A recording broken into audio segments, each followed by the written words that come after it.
Générosité, égoïsme, que vous évoquent ces mots? Comment résonnent-ils en vous?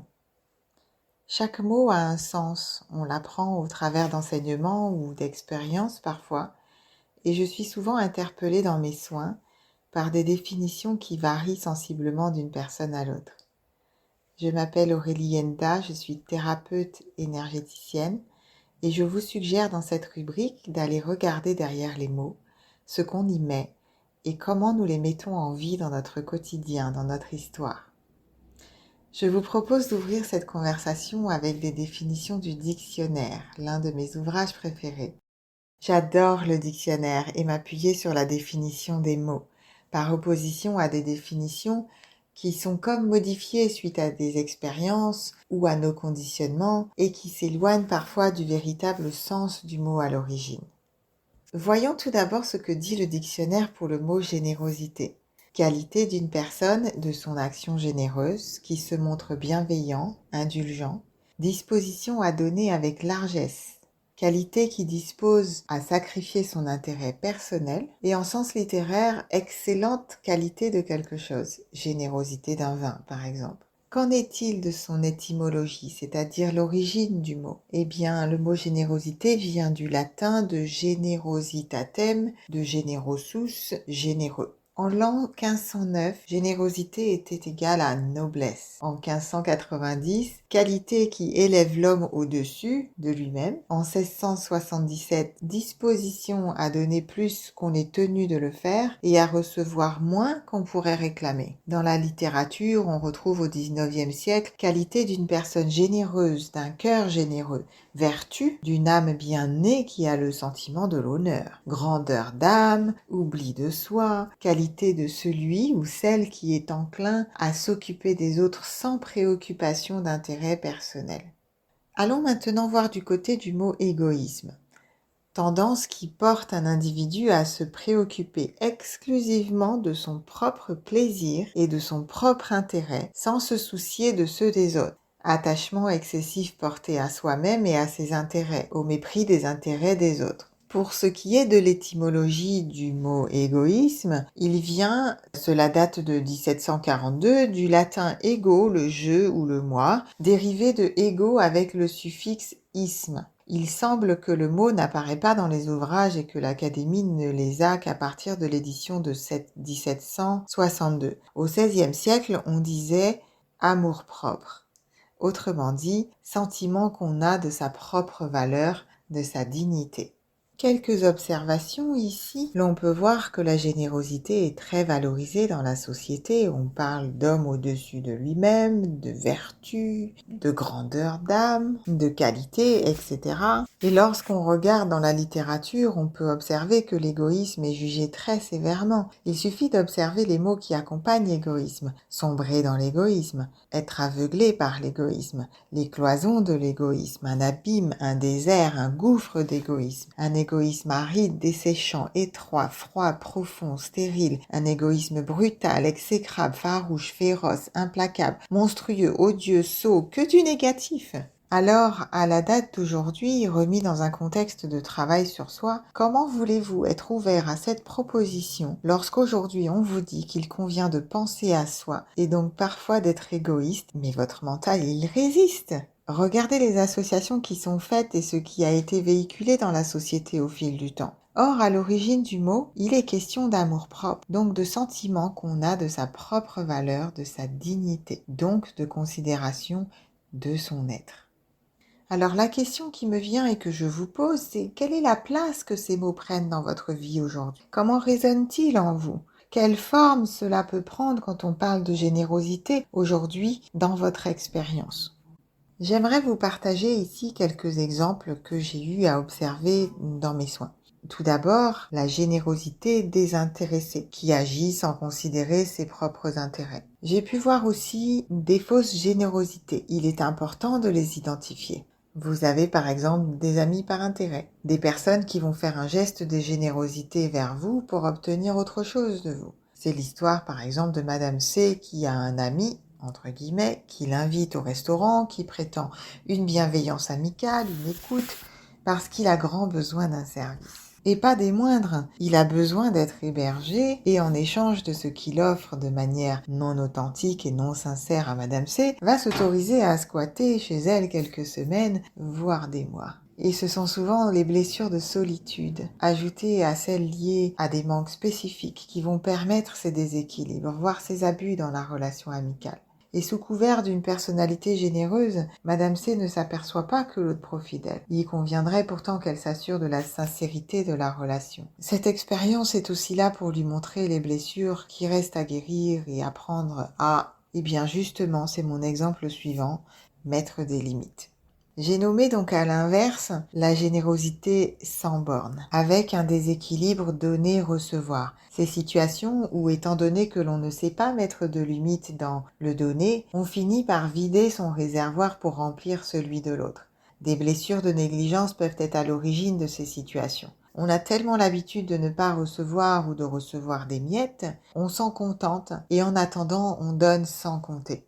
Cela nous permet tout de même d'être en lien avec l'autre et, ma foi, dans notre réalité, c'est toujours mieux que rien. Souvent, on ne se sent pas aimé ou digne d'être aimé de l'autre et on va donner au-delà pour recevoir de l'amour en retour. C'est très souffrant lorsqu'on se trouve dans ce cas. On ne se sent pas reconnu par l'autre. On demande que l'autre nous valide, nous voit. Ce peut être au travail aussi et on va donner sans limite. Et vous avez en face bien évidemment des personnes qui ont une très grande capacité à prendre sans scrupule. Des partenaires de vie, des managers et aussi des membres de la famille. Je le vois dans mes soins pour ce qui concerne la famille, dans des discordes concernant les testaments et héritages par exemple. Je voudrais aussi mentionner ici les culpabilités qui résultent de l'absence de générosité ponctuelle et donc d'un égoïsme ponctuel. Je vous donne un exemple. Dans une situation donnée et passée, on a peut-être dit non à une demande, une sollicitation, et c'était juste pour nous à ce moment précis. Sauf que la conséquence pour cette personne a été très négative, voire fatale parfois. La personne en face, j'entends. Eh bien, parce qu'on ne s'est jamais pardonné d'avoir dit non à ce moment-là, de ne pas avoir été généreux dans ce moment présent, on va se faire payer, faire justice soi-même et inconsciemment dire oui à toutes les situations similaires ou dire oui de manière générale pour essayer de réparer ce dont on se sent coupable. Je parle bien ici du ressenti et de se sentir coupable, non pas d'être coupable.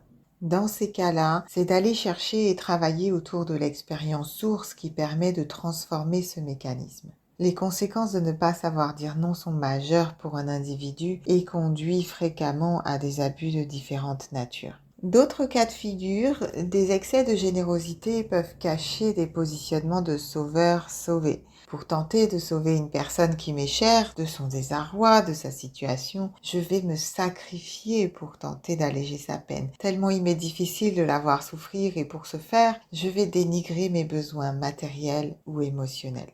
C'est l'histoire, par exemple, d'un enfant qui peine à être témoin de la souffrance de son parent et qui s'efface comme seule solution qu'il a trouvée pour répondre à son propre sentiment d'impuissance. Il va alors intérioriser des comportements maladaptatifs comme de nier ses propres besoins, se couper de ses ressentis, être dans l'évitement des conflits ou ne pas communiquer dans l'intention de ne pas importuner le parent. L'enfant s'efface en quelque sorte pour ne pas ajouter un poids aux parents submergés et il va poursuivre ce comportement inconsciemment à l'âge adulte. Ce mécanisme va faire partie des modes de fonctionnement qu'il a quand il rentre en relation avec l'autre. Il ne s'agit pas là alors de générosité, je parle dans ce cas d'autosacrifice. Cette notion de sacrifice est bien présente d'ailleurs dans la définition moderne de la générosité. La définition disait, rappelez-vous, qualité qui dispose à sacrifier son intérêt personnel. Et pourtant, la générosité a très bonne presse. Il semble que ce soit positivement vu de se sacrifier. Vous l'avez compris, j'ai plutôt dans mes soins des personnes qui sont très généreuses, voire trop généreuses. Mais du côté de l'égoïsme, quelle forme cela peut-il prendre ? Il se peut que l'on ait été malmené dans le passé par une personne malveillante qui a abusé de notre générosité. C'est l'histoire de Monsieur X généreux qui donnait sans compter à Madame Y et qui a été dans le prendre sans donner en retour de manière relativement équilibrée. la résultante de cette situation vécue est que Monsieur X, ayant réalisé ce qui s'est passé dans le fond, a fini par se fermer aux données et s'est mis à pratiquer un égoïsme constant et exacerbé. Parce qu'à chaque fois qu'il donnait, cela réveillait sa blessure de ne pas avoir été honoré dans sa générosité précédemment et il se retenait de donner pour tenter de ne pas revivre ce sentiment. Maintenant, c'est moi, il me disait, comme pour rattraper ce qu'il semblait avoir été perdu. Cela ne fonctionne pas, évidemment, puisque la plaie originelle reste souffrante et ouverte en quelque sorte. Et cela peut conduire à un isolement social qui vient s'ajouter à la souffrance liée à cette blessure. Donc il s'agit de voir que l'égoïsme peut être une réponse à une blessure aussi. Ou dans votre histoire, vous avez été généreux alors que ce n'était pas juste pour vous. Peut-être que cela a pu réveiller une blessure d'injustice. L'égoïsme peut aussi être une réponse à un isolement prolongé. À force d'être seul, on ne se rend plus compte des autres autour de nous. Or, c'est au contact de l'autre pourtant qu'on est rappelé qu'il a aussi des besoins et qu'on n'est pas tout seul et, bien, nous avons tous une histoire. Est-ce que vous vous reconnaissez ou reconnaissez une personne de votre entourage ? Quelles peuvent être les conséquences? Que peut-il se passer pour moi dans ces situations que nous venons d'évoquer? Eh bien, par exemple, je peux ne pas me sentir nourrie si je passe mon temps à nourrir les autres. Si je m'efface ou me sacrifie pour l'autre, je peux ne pas me sentir exister, vu ou important aux yeux de l'autre, et donc pas valorisée, et c'est ma confiance en moi qui sera donc impactée. Je peux me trouver dans des situations fréquemment où je ne me sens pas entendue par l'autre. Je vis des situations d'épuisement et je suis en burn-out émotionnel. Je stocke des émotions non exprimées, non régulées, qui vont créer des blocages physiques dans le corps, souvent dans la gorge. J'ai des sentiments d'injustice fréquemment ou dans une situation bien identifiée. Je vis des situations d'abus puisque les limites ne sont pas posées dans la relation ou alors elles le sont mais elles ne sont pas respectées, etc., etc. Alors que faire à partir de là? J'aimerais vous partager une ou deux clés. Tout d'abord, augmenter son niveau de conscience de soi. Regardez le degré de générosité que vous mettez dans vos relations et celui que vous recevez en retour. Vous pouvez aussi identifier une situation du passé dans laquelle vous reconnaissez qu'il y a eu un déséquilibre, car il se peut qu'elle vous impacte encore à ce jour. En tout état de cause, ce qui doit vous alerter, c'est la notion de déséquilibre dans le donner-recevoir. Je parle du matériel et du non matériel.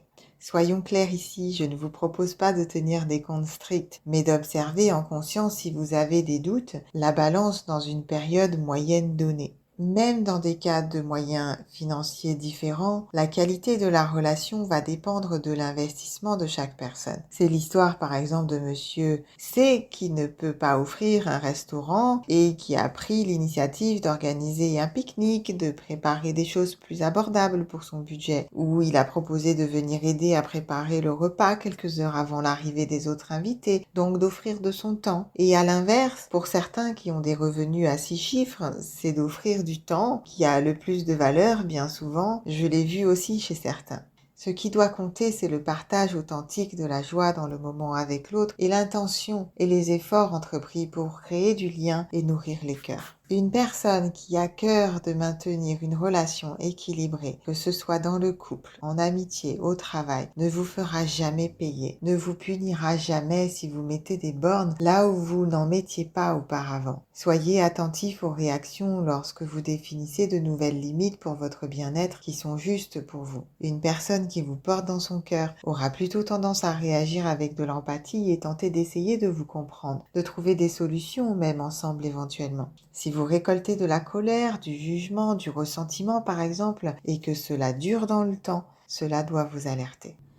Une autre clé ici, si vous vous choisissez et dites non pour votre bien-être physique, émotionnel ou même votre sécurité et que vous ressentez une très grande culpabilité, vous avez là un drapeau rouge. Posez-vous la question, pourquoi je me sens coupable de ne pas me donner ? De ne pas dire oui à l'autre alors que c'est pour mon bien, pour mon amour-propre. Rappelez-vous la première définition de l'égoïsme. Dans quelle situation j'ai déjà ressenti cela? Vous pourriez avoir là une piste à explorer. Pour conclure, je dirais que La générosité est à cultiver avec soi d'abord. Si vous êtes souvent généreux avec tout le monde et égoïste avec vous dans le sens de ne pas vous donner à vous-même, c'est selon moi un comportement dysfonctionnant qui pourrait cacher des blessures. Il est juste de donner à votre être autant que vous donnez aux autres. C'est comme ces personnes qui font des compliments à tout va aux autres et qui derrière le rideau se critiquent sans cesse en étant si dures avec elles-mêmes, critiquent leur attitude, leur performance, leur corps, leur apparence et pourquoi?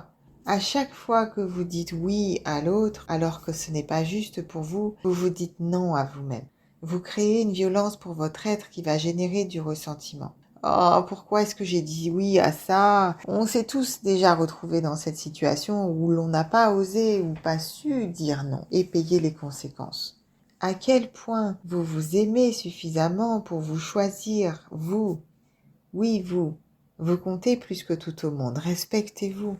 Savoir dire non est essentiel et c'est cet amour de soi, entre autres, que l'on a évoqué un peu plus tôt qui le permet. Donc rappelez-vous, l'égoïsme à l'origine était défini comme étant amour de soi.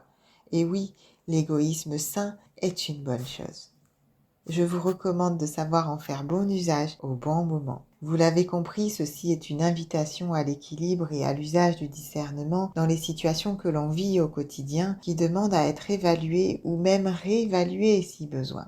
Et cette perspective vous permettra peut-être d'accueillir aussi plus facilement l'égoïsme dit sain et ponctuel de l'autre lorsqu'il est aligné et pertinent et de vous aider à ne pas le prendre trop personnellement parfois où vous pourriez peut-être vous apercevoir que vous êtes celui ou celle qui reçoit au-delà de ce que vous donnez, qui sait. Vous pouvez tout à fait vous demander si vous n'avez pas une personne qui vous est chère, dont vous recevez constamment au-delà de ce que vous donnez.